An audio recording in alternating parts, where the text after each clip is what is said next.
منور صبح کر لے اور روشن شام کرتا چل، تو اپنی آخرت کے واسطے کچھ کام کرتا چل، بھلا اس چند دن کی زندگی کا کیا ٹھکانہ ہے، اگر کچھ ہو سکے تو خدمت اسلام کرتا چل۔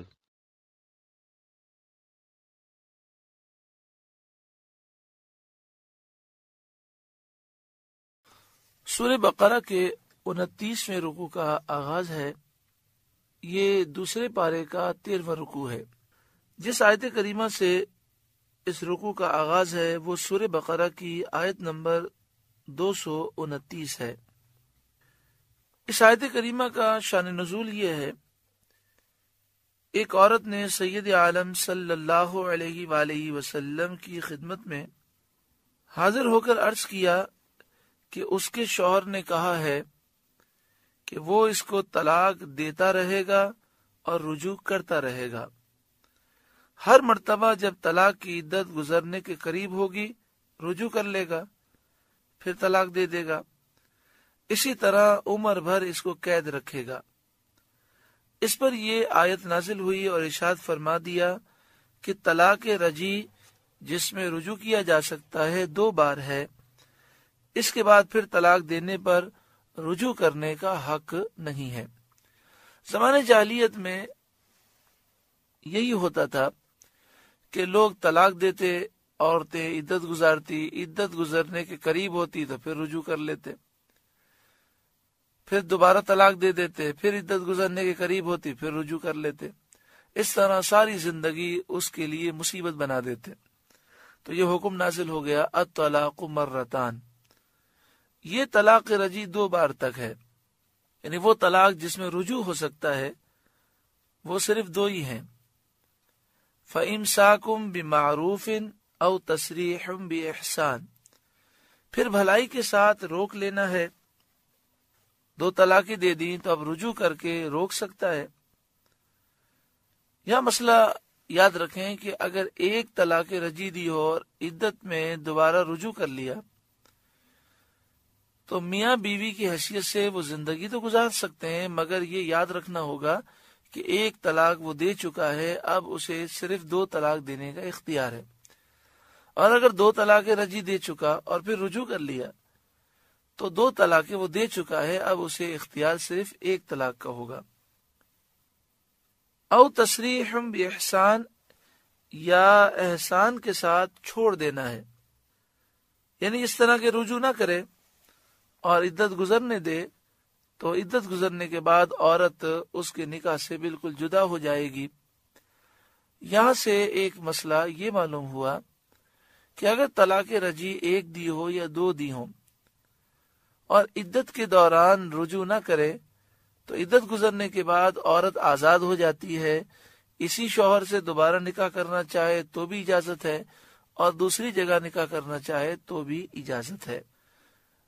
عام طور پر یہ جملہ کہہ دیا جاتا ہے کہ میں نے تجھے طلاق دی، یا کہا جاتا ہے میں نے تجھے 1 طلاق دی، بعض کہتے ہیں میں نے تجھے 2 طلاقیں دی۔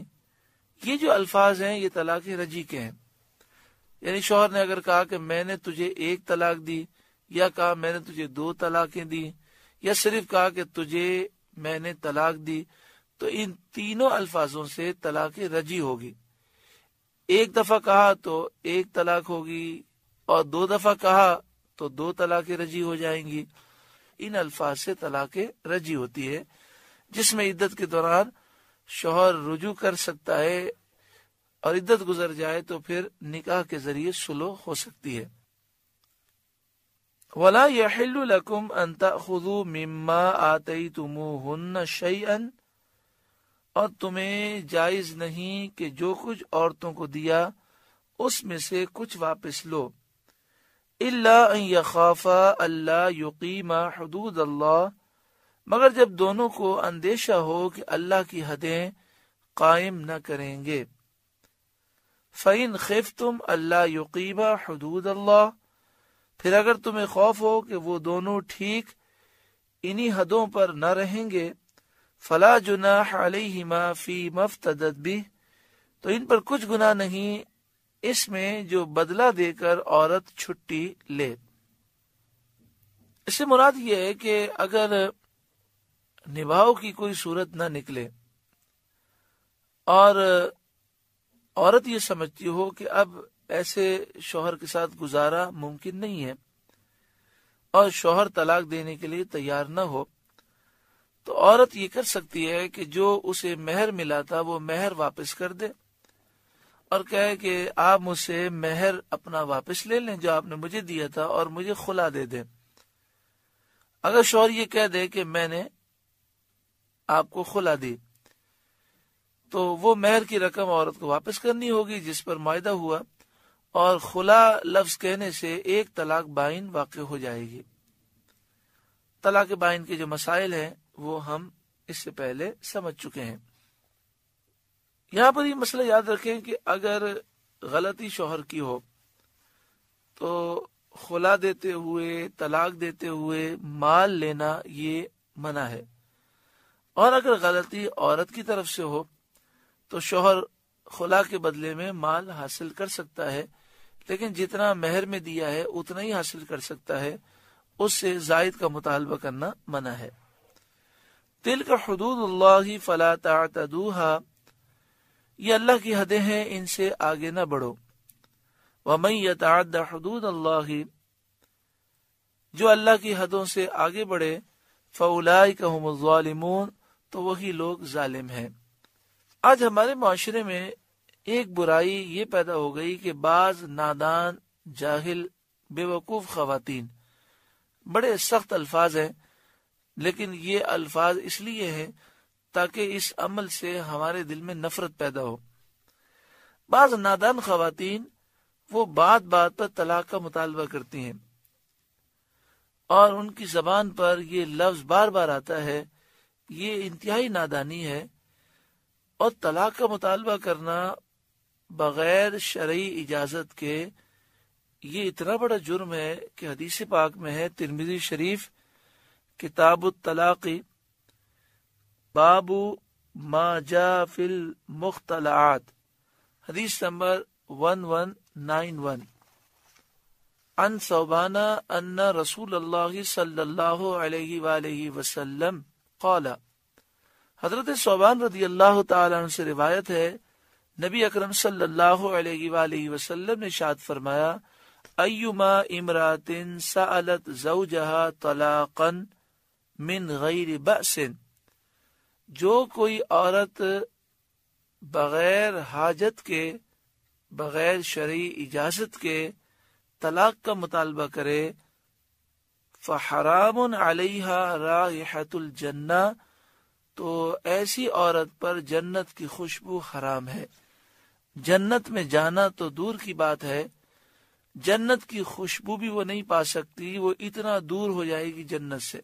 حدیث پاک میں ہے کہ جنت کی خوشبو 500 سال کی مسافت تک آئے گی۔ تو آپ سوچیں کہ بات بات میں جو خواتین طلاق کا مطالبہ کرتی ہیں اور ان کو مطالبے کا شرعی طور پر حق بھی نہیں ہوتا، وہ کتنی بد نصیب خواتین ہیں اور کتنا وہ اپنا نقصان کر رہی ہیں۔ ہاں، ایک مسئلہ ایسا ہو کہ شوہر ظالم ہو اور وہ نبھانے کے لیے تیار ہی نہ ہو اور صلح کی ساری کوششیں ناکام ہو گئی ہوں، تو پھر اس صورت میں عورت اپنی جان چھڑانے کے لیے طلاق کا مطالبہ کرے، خلا کا مطالبہ کرے، وہ الگ بات ہے، لیکن اس کا بھی طریقہ ہوتا ہے کہ بڑے لوگوں کو بیچ میں ڈالا جائے اور سارے راستے دیکھ لیے جائیں اور آخر کر کوئی صورت نہ نکلے تو پھر دونوں خاندان کے افراد مل کر وہ یہ مطالبہ کریں کہ اس رشتے کو ختم کیا جائے تاکہ یہ معاملات حل ہو جائیں۔ فَإِن طَلَّقَهَا، پھر اگر شوہر اسے تیسری طلاق دے دے، فَلَا تَحِلُّ لَهُ مِن بَعْدُ حَتَّى تَنْكِحَ زَوْجًا غَيْرَهُ، تو اب وہ عورت اسے حلال نہ ہوگی جب تک دوسرے شوہر کے پاس نہ رہے۔ یعنی اگر 3 طلاقیں شوہر نے دے دیں تو عورت مغلظہ ہو جائے گی، شوہر پر حرام ہو جائے گی، اب نہ رجوع ہو سکتا ہے نہ نکاح ہو سکتا ہے۔ ہاں، حلالہ شرعی ہو جائے تو اس کے بعد دوبارہ نکاح ہو سکتا ہے۔ حلالہ شرعی کسے کہتے ہیں؟ عورت اپنے شوہر کی طرف سے جب طلاق پا لے اور وہ عدت گزار لے، اس کے بعد وہ دوسرے مرد سے نکاح کرے، پھر وہ دوسرا شوہر طلاق دے دے یا اس کا انتقال ہو جائے، پھر عورت اس کی عدت گزار لے، اس کے بعد اگر پہلا شوہر صلح کرنا چاہے اور وہ دوبارہ نکاح کرنا چاہیں تو شریعت نے اس کی اجازت دی ہے۔ یہاں پر ایک مسئلہ یاد رکھیں کہ فَإِن طَلَّقَهَا، یہ فرمایا پھر اگر وہ تیسری طلاق دے۔ اس کے تحت مفسرین فرماتے ہیں کہ چاہے اس نے یہ تینوں طلاقیں الگ الگ دی ہوں یا ایک ساتھ دی ہوں یا ایک ہی جملے میں دی ہوں، تینوں طلاقیں واقع ہو جائیں گی۔ یعنی اس نے ایک مہینے میں ایک طلاق دی، دوسرے مہینے میں دوسری دی، تیسرے مہینے میں تیسری دی، تو بھی تین ہو جائیں گی۔ ایک ہی مجلس میں بیٹھے بیٹھے تینوں طلاقیں ایک ساتھ دے دیں، مثلا اس نے کہا کہ میں نے تجھے طلاق دی، میں نے تجھے طلاق دی، یہ 3 مرتبہ ریپیٹ کر دیا، یا اس نے کہا کہ میں نے تجھے 3 طلاقیں دی، ہر صورت میں 3 طلاقیں واقع ہو جائیں گی اور وہ عورت اس پر حرام ہو جائے گی جب تک کہ حلالہ شرعی نہ ہو جائے۔ اس مسئلے میں تمام فقہ کے ائمہ متفق ہیں۔ یہ عوام میں غلط فہمی ہے کہ یہ تو حنفی مسئلہ ہے، شافعی تو اس کو نہیں مانتے، ایسی بات نہیں ہے۔ امام اعظم ابو حنیفہ، امام شافعی، امام مالک، امام احمد بن حنبل، یعنی حنفی، شافعی، مالکی اور حنبلی، چاروں کا یہ متفقہ فتویٰ ہے کہ 3 طلاقیں ایک ساتھ ایک ہی جملے میں بھی دے دی جائے تو تینوں واقع ہو جاتی ہیں اور عورت حرمت مغلظہ کے ساتھ حرام ہو جاتی ہے، اب سابق شوہر کے لیے حلال نہیں جب تک کہ حلالہ شرعی نہ ہو جائے۔ اس میں کسی کا اختلاف نہیں ہے۔ اسی طرح آپ اس بات کو سمجھ لیں کہ سعودی عرب کے جو نجدی علماء ہیں ان کے عقائد سے ہمیں سخت اختلاف ہے۔ ان کے عقائد اسلام اور قرآن کے خلاف ہیں، احادیث طیبہ کے خلاف ہے، اور وہ اور بہت سارے معاملات میں غلط ہیں۔ لیکن اس بات کو ذہن میں رکھیں کہ سعودی عرب کے نجدی جو علماء ہیں ان کا بھی متفقہ فتویٰ ہے، ان کا جو دارالفتہ ریاض میں ہے اس سے متفقہ یہ فتویٰ کئی دفعہ شائع ہوا اور کئی کتابیں وہاں سے شائع ہوئی ہیں کہ جس میں یہ متفقہ طور پر بات کہی گئی کہ اس پر پوری امت کا اجماع ہے کہ 3 طلاقیں اگر ایک ساتھ دے دی جائیں تو 3 ہی ہوتی ہیں، جو اس کو ایک سمجھتا ہے وہ غلطی پر ہے۔ صرف 2 ایسے طبقے ہیں جو 3 طلاقوں کو ایک مانتے ہیں۔ ایک تو ہیں شیعہ، جو اہل تشیع ہیں، جو شیعہ ہیں، وہ یہ کہتے ہیں کہ 3 طلاقیں ایک ہوتی ہیں، اور دوسرے غیر مقلدین جو نام نہاد اہل حدیث ہیں، جو اپنے آپ کو اہل حدیث کہتے ہیں لیکن حدیث کو وہ سمجھ نہیں سکے، تو وہ بعض حدیثوں کا غلط معنی کر کے یہ تاثر دینے کی کوشش کرتے ہیں کہ 3 طلاقیں ایک ہوتی ہیں۔ یہ پوری دنیا میں بہت قلیل ہے، یعنی مسلمانوں کی تعداد تو کروڑوں ہے، ان کی تعداد بہت تھوڑی ہے، یوں سمجھیے کہ آٹے میں بال برابر بھی نہیں ہے۔ ویسے مثال تو دی جاتی ہے آٹے میں نمک کے برابر، لیکن نمک ایک اچھی چیز ہوتی ہے، تو آٹے میں یہ بال کے برابر بھی نہیں ہے۔ اب ہوتا کیا ہے کہ جب آدمی غصے میں آ کر 3 طلاق دے دیتا ہے، حنفی، شافعی، مالکی، حنبلی جہاں جائے سب کہتے ہیں 3 واقع ہو گئیں۔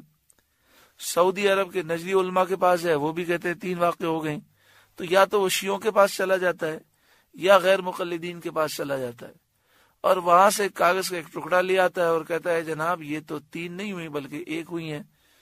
اللہ تبارک و تعالی ایسے لوگوں کو عقل سلیم عطا فرمائے۔ یاد رکھیے 3 طلاقیں اگر ایک ساتھ دے دیں، اب بغیر حلالہ شرعی کے اس نے میاں بیوی کے تعلقات رکھے ہیں تو یہ خالص زنا ہے، اور جو اولاد پیدا ہوگی ولد الحرام ہوگی، اور ایسے لوگوں سے تعلقات رکھنا بھی حرام ہے۔ مسلمانوں کو چاہیے کہ ان کا بائیکاٹ کریں۔ 3 طلاقوں کے مسئلے میں اختلاف کیسے ہو سکتا ہے جب نبی اکرم صلی اللہ علیہ وآلہ وسلم کے فتوے موجود ہیں؟ تو کیا حضور کے فرمان پر کوئی امام اختلاف کر سکتا ہے؟ سنن ابی داؤد شریف کتاب الطلاق حدیث نمبر 2250 عن سہل بن سعد فی هذا الخبر قال فطلقها 3 تطلیقات عند رسول اللہ صلی اللہ علیہ وسلم. مرد نے اپنی بیوی کو رسول اللہ صلی اللہ علیہ وسلم کے سامنے 3 طلاقیں دیں. فَأَنْفَذَهُ رسول اللہ صلی اللہ علیہ وآلہ وسلم، تو نبی اکرم صلی اللہ علیہ وسلم نے ان 3 طلاقوں کو نافذ فرمایا، یعنی آپ نے فرمایا کہ یہ 3 طلاقیں واقع ہو گئیں اور یہ عورت تمہارے لیے حرام ہو گئی. ابن ماجہ شریف کتاب الطلاق باب من طلق 3 فی مجلس واحد. امام ابن ماجہ نے حدیث کی کتاب میں کتاب الطلاق میں چیپٹر قائم کیا اس شخص کا بیان من طلق 3 جس نے 3 طلاقیں دے دیں فی مجلس واحد، ایک ہی مجلس میں. اس کا حکم کیا ہے؟ عن عامر الشعبی، حضرت عامر شعبی رضی اللہ تعالی عنہ سے روایت ہے، قال، انہوں نے کہا، قلت لفاطمہ بنت قیس، میں نے فاطمہ بنت قیس سے کہا، حدثینی عن طلاقک، آپ کا جو طلاق کا معاملہ تھا اسے بیان کریں. قالت، حضرت فاطمہ بنت قیس نے کہا، طلقنی زوجی 3 وہو خارج الی الیمن، میرے شوہر نے مجھے ایک ساتھ 3 طلاقیں دے دیں جب وہ یمن کی طرف جا رہے تھے. فاجاز ذلك رسول اللہ صلی اللہ علیہ وسلم، نبی اکرم صلی اللہ علیہ وآلہ وسلم نے ان تینوں کو 3 قرار دیا. ایسے واضح فتوے موجود ہیں. اس کے بعد کون سرکار صلی اللہ علیہ وآلہ وسلم کے دیے ہوئے فتوے سے اعراض کر سکتا ہے؟ حنفی، شافعی، مالکی، حنبلی کئی مسائل میں مختلف مسائل رکھتے ہیں، لیکن اس مسئلے میں پوری امت کا اجماع ہے، صحابہ متفق ہے، ائمہ مجتہدین متفق ہیں. اللہ تبارک و تعالی شر پسندوں کے شر سے مسلمانوں کو محفوظ فرمائے. فَإِن طَلَّقَهَا، پھر وہ دوسرا شوہر اگر اسے طلاق دے دے، فَلَا جُنَاحَ عَلَيْهِمَا، یعنی یہاں یہ بیان کیا جا رہا ہے طلاق 3 ہو گئیں، پھر عدت کے بعد عورت نے دوسرے شوہر سے نکاح کیا. اس میں یہ بھی مسئلہ یاد رکھیں کہ حلالہ شرعی کے لیے دوسرے شوہر کا نکاح کرنا بھی ضروری ہے اور قربت بھی ضروری ہے. فَإِن طَلَّقَهَا، پھر وہ دوسرا اگر اسے طلاق دے دے، فَلَا جُنَاحَ عَلَيْهِمَا أَن يَتَوَاجَعَا إِن ظَنَّا أَن يُقِيمَا حُدُودَ اللَّهِ، تو ان دونوں پر گناہ نہیں کہ پھر آپس میں مل جائیں اگر سمجھتے ہوں کہ اللہ کی حدیں نبھائیں گے، یعنی اب دوبارہ نکاح کرنا چاہیں تو وہ کر سکتے ہیں. وَتِلْكَ حُدُودُ اللَّهِ يُبَيِّنُهَا لِقَوْمٍ يَعْلَمُونَ، اور یہ اللہ کی حدیں ہیں جنہیں اللہ بیان فرماتا ہے اس قوم کے لیے جو جانتی ہے. وَإِذَا طَلَّقْتُمُ النِّسَاءَ فَبَلَغْنَ أَجَلَهُنَّ، اور جب تم عورتوں کو طلاق دو اور ان کی میعاد آ لگے. ان کی میعاد آ لگے، اس سے مراد یہ ہے کہ عدت اب پوری ہونے کے قریب ہو. فَأَمْسِكُوهُنَّ بِمَعْرُوفٍ، تو اس وقت یا بھلائی کے ساتھ روک لو. جب طلاق 1 رجی دی ہو یا 2 رجی دی ہو تو رجوع کر لو. او سرحوهن بمعروف، یا نیکی کے ساتھ چھوڑ دو، یعنی رجوع نہ کرو، عدت گزرنے دو. تو عدت گزرنے کے بعد وہ نکاح سے باہر ہو جائیں گی. ولا تمسکوهن ضرارا لتعتدوا، اور انہیں تکلیف دینے کے لیے نہ روکنا، یعنی یہ مقصود نہ ہو کہ تم انہیں تکلیف دو، ضرر دو، اس کے لیے تم ان سے رجوع نہ کرنا. لتعتدو، تاکہ تم حد سے بڑھو، ظلم کرنے کے لیے، حد سے بڑھنے کے لیے رجوع نہ کرنا۔ وَمَن يَفْعَلْ ذَلِكَ، جو ایسا کرے، فقد ظلم نفسا، تو در حقیقت اس نے اپنا ہی نقصان کیا۔ وَلَا تَتَّخِذُوا آیَاتِ اللَّهِ هُزُوًا، اور اللہ کی آیتوں کو ٹھٹا نہ بنا لو۔ مفسرین بیان کرتے ہیں یہاں مراد یہ ہے کہ آیتوں پر غور کرو، عمل کرو۔ جس طرح بعض چیزوں کا لوگ مذاق بنا لیتے ہیں، مذاق میں اڑا دیتے ہیں، ایک کان سے سنتے ہیں دوسرے کان سے نکال دیتے ہیں، ایسا نہ کرو، بلکہ اللہ کی آیتوں پر غور کرو اور عمل کرو۔ وَاذْكُرُوا نِعْمَةَ اللَّهِ عَلَيْكُمْ، اور اللہ کا احسان یاد کرو جو اللہ نے تم پر فرمایا۔ وَمَا أَنزَلَ عَلَيْكُمْ مِنَ الْكِتَابِ وَالْحِكْمَةِ، اور وہ جو تم پر کتاب اور حکمت اتاری، یعظکم بہ، جس کے ذریعے اللہ تمہیں نصیحت فرماتا ہے۔ انہیں اللہ کی نعمتوں کو یاد کرو، کتاب کو پڑھو، اسے یاد کرو، اور جو احادیث طیبہ ہیں، حکمت ہیں، انہیں پڑھو، انہیں یاد کرو۔ واتقوا اللہ، اور اللہ سے ڈرتے رہو۔ واعلموا ان اللہ بکل شیء علیم، اور خوب جان لو اللہ سب کچھ جانتا ہے۔ الحمدللہ سورہ بقرہ کا 29واں رکوع مکمل ہوا۔ جو ہم نے مسائل اس میں سماعت کیے اور جو نصیحتیں سماعت کی، اللہ تعالیٰ اس پر عمل کی توفیق عطا فرمائے۔ بار بار فرمایا گیا یہ اللہ کی حدیں ہیں، انہیں کراس نہ کرو، حد سے نہ بڑھو، یعنی شریعت کی پابندی کرو۔ بار بار فرمایا گیا واتقوا اللہ، اللہ سے ڈرو، اللہ سے ڈرو۔ تو میاں بیوی کے معاملات ہوں، بچوں کے معاملات ہوں، رشتہ داروں کے معاملات ہوں، یا دیگر معاملات ہوں، تو اس میں ہمیں اللہ سے ڈرنا چاہیے۔ حضرت قطب مدینہ علیہ الرحمہ آپ اکثر فرمایا کرتے تھے، مجھے یہ بات حضرت قطب مدینہ علیہ الرحمہ کے خلیفہ تھے، انہوں نے بیان کی، اللہ تعالیٰ ان کی مغفرت فرمائے۔ ان کا بھی مزار جنت البقیع میں ہے، اور قطب مدینہ علیہ الرحمہ کا بھی مزار جنت البقیع میں ہے۔ تو جب حضرت قطب مدینہ علیہ الرحمہ کے خلیفہ حیات تھے تو انہوں نے مجھے یہ بات بتائی کہ حضرت قطب مدینہ علیہ الرحمہ فرمایا کرتے تھے کہ کوئی بھی نیک کام اگر مسلسل کیا جائے تو وہ عادت بن جاتا ہے، پھر کرنا مشکل نہیں ہوتا۔ اگر 40 دن تک نماز مسلسل پڑھی جائے تو پھر نماز کوئی مشکل نہیں ہے۔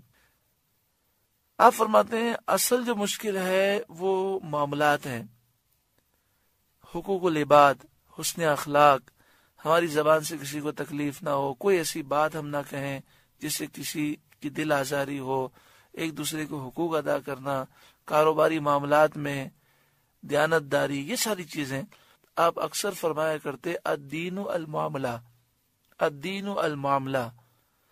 اصل جو دیندار ہے وہ وہی ہے جو معاملات میں دیانت داری سے کام لیتا ہے، بیوی بچوں کے، ماں باپ کے، بھائی بہنوں کے، دیگر رشتہ داروں کے اور دیگر مسلمانوں کے حقوق ادا کرتا ہے، اور وہ حسن اخلاق سے پیش آتا ہے۔ یہ بڑا مشکل کام ہے۔ اس کا یہ مطلب نہیں کہ نمازوں کی طرف وہ اہمیت نہیں دیتے تھے، نمازوں کی طرف وہ درس نہیں دیتے تھے، یہ بات نہیں ہے۔